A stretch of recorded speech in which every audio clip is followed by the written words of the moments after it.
In this module, we will talk about medications that you may be started on after a stroke. We will review getting to know your medications, why it's important to take medications after a stroke or transient ischemic attack, a TIA, which is sometimes referred to as a mini stroke. What are the most common medications prescribed after a stroke or TIA, and some tips on taking your medications safely. It is important that you always use the same pharmacy, that you carry an up-to-date list of your medications with you, and if you are selecting an over-the-counter product, ask your pharmacist for advice. All medications have two names, the brand name and the generic name. The brand is the name given by the company that invented the medication. The generic name is the chemical name of the drug, and this name is used by the other companies that manufacture the same drug. You may be asking, why do I need to take all these new medications? Because you have had a stroke or TIA, this automatically increases your chances of having another stroke. These medications are needed to reduce the risk of another stroke happening. This means that by not taking the medications puts you at a higher risk of another stroke. Now, how do they reduce your risk?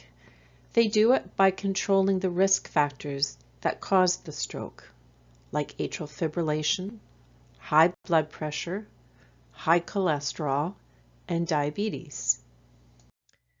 Some classes of commonly prescribed medications include antiplatelets or anticoagulants that help prevent clots, antihypertensive medications which help lower your blood pressure, lipid-lowering medications which reduce your cholesterol, and blood glucose-lowering medications to help reduce blood sugar levels and manage your diabetes. It is important to note that you may not be on every class of medication that we are going to discuss, so please feel free to skip through the slides that don't pertain to your medications. First, we will talk about blood thinners, which includes antiplatelets and anticoagulants. These medications work by preventing new clots from forming, and they keep existing clots from getting larger. Some common examples of antiplatelet medications include aspirin, clopidogrel, also known as Plavix, and Agrinox. Anticoagulant medications. Who needs to take them? People who have atrial fibrillation, which is a fluttering of the heart that causes blood clots to form. By taking blood thinners, we are dissolving those clots right away so they don't cause a stroke. And there are other causes of clots other than atrial fibrillation, and in those cases, we need to take blood thinners as well. Common types of anticoagulant medications include novel anticoagulants, or NOACs, and warfarin, also known as Coumadin. Side effects can include stomach pain, especially with aspirin. The most significant side effects, however, are bruising and bleeding. By preventing the blood from clotting, blood thinners make it more likely for someone to bleed. This is why it is important to recognize the signs of bleeding. Seek medical attention if you see blood in your urine or your stool, if you have black tarry stools, or you have a nosebleed that won't stop. If you are throwing up a coffee ground-like substance, call 911, as this could indicate that you are having a serious bleed. Safety precautions with blood thinners include the following. Do not miss a dose, and it is important to take at the same time every day. Do not combine with over-the-counter medications that can cause bleeding. Avoid injury. Wear a medical alert bracelet or identification, and know the signs of bleeding and report this to your healthcare provider. Warfarin is a special case. It requires a blood test called INR, which needs to be done regularly. Warfarin has many interactions with regularly taken medications and herbals like glucosamine and curcumin. It also has many dietary interactions, especially with green leafy vegetables like spinach. You can ask your pharmacist more about these interactions. We will now talk about blood pressure medications, which are called antihypertensives. All people with high blood pressure need to take them, as high blood pressure is a proven cause of stroke. High blood pressure damages and weakens the arteries throughout the body, creating conditions where they can burst or clog. Weak arteries in the brain can lead to a stroke. What is blood pressure? If you think of your arteries as a garden hose, then blood pressure is how much the water is pressing against the side of the garden hose. It is represented by two numbers. For example, you may hear 120/80. The top number represents the pressure when the heart contracts and pushes the blood out. And the second number is when the heart relaxes between beats. The goal of blood pressure treatment generally is to keep blood pressure below 135/85. However, for people with diabetes, the target is a blood pressure below 130/80. On the other hand, we do make exceptions in people who are 80 years of age or above by targeting a blood pressure of below 150/90. This is mostly to reduce their chances of side effects. There are three main classes of blood pressure medication. Diuretics, known as water pills, ACE inhibitors, and calcium channel blockers. Let's start with diuretics. They work by helping you urinate more fluid out of your body, which reduces blood pressure. If you think of the garden hose analogy, they reduce the amount of water in the hose. Some examples of diuretics include hydrochlorothiazide, indapamide, and furosemide.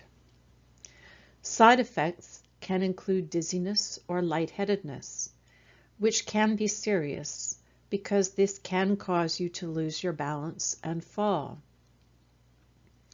Diuretics can cause frequent urination, which is why you should take them in the morning. They can also cause you to be thirsty, have a dry mouth, or have some nausea. The second class of blood pressure pills is ACE inhibitors and ARBs. They work by relaxing the artery walls, causing a lowering of the blood pressure. Examples of ACE inhibitors include perindopril, ramipril, and lisinopril. Side effects also include dizziness and lightheadedness. This is common to all blood pressure medications. This can mean that the blood pressure is too low. If this happens, then we need to speak to your health care provider, as the dose may be too high. These medications can also cause a dry cough that will not go away until the medication is switched. It is important to let your healthcare provider know if you develop a cough after starting these pills. These medications also require blood tests to check for potassium levels and kidney function. And, as with all medications, they can, although rare, cause an allergic reaction. The third class of blood pressure medications is the calcium channel blockers. They cause relaxation of the blood vessel wall, which lowers the blood pressure. Some examples of calcium channel blockers include amlodipine, nifedipine, and diltiazem. The most important side effects with calcium channel blockers is swelling of the ankles or shortness of breath that can happen shortly after starting the medication. It can also happen later on after you have been taking the medications for some time. It is important for you to know your numbers. Remember, blood pressure should be below 135/85 unless you have diabetes, which means it should be below 130/80. Remember to get up slowly. Do not stop the medications unless instructed by your healthcare provider. And it often takes 2 or 3 types of blood pressure pills for you to reach your blood pressure target. If you are experiencing lightheadedness, dizziness, or fainting, it can mean your blood pressure is too low. You must seek medical attention if you experience any of these, especially if you are on blood pressure pills. We have reviewed blood thinners and blood pressure pills. Now we will talk about cholesterol. People who have had a stroke or TIA require these medications to help prevent another stroke from happening. Cholesterol causes arteries to narrow, which can affect blood flow and cause stroke. There are several different types of cholesterol-lowering medications, which function differently and work in different ways. Most commonly, statins are used due to their effectiveness. Also, cholesterol absorption inhibitors and fibrates may be used in some cases. The goal is to reduce cholesterol below a certain level. This will be measured by the blood work ordered by your family doctor. Commonly prescribed statins include atorvastatin, rosuvastatin, simvastatin, and pravastatin. Possible side effects can include muscle pain or inflammation. Let your doctor know about this, as you may need to switch medications. Also, rarely, they can cause a breakdown of muscle called rhabdomyolysis. It is characterized by tea-colored urine. If your urine looks like this, you are feeling weak or tired and having muscle cramps, then you need immediate medical attention. Some other common side effects can include headache, stomach pain, and nausea. Grapefruit interacts with most statins and should be avoided unless you are taking rosuvastatin or pravastatin. Liver monitoring blood tests are also used to check if you are tolerating these medications well. Medication safety tips include: use the same pharmacy and get to know your pharmacist. Ask your pharmacist prior to using over-the-counter medications and any supplements. Carry a medication list that includes medication name, strength, when it is taken, and any over-the-counter products or herbal medications you take. It is helpful to use a reminder system or compliance pack to help you remember to take your medication and follow up with your family doctor regularly. Compliance packaging are tools that can help you remember to take your medications properly. Some people choose to set it up themselves as per the dose set, or you can choose to have your pharmacist pack it for you in a blister pack. You may be asking, how long do I have to take these pills for? The answer is often lifelong, unless otherwise advised by your physician. Stopping medications can put you at risk for another stroke. Remember to reach out to your healthcare team or your pharmacist if you have any questions about this module.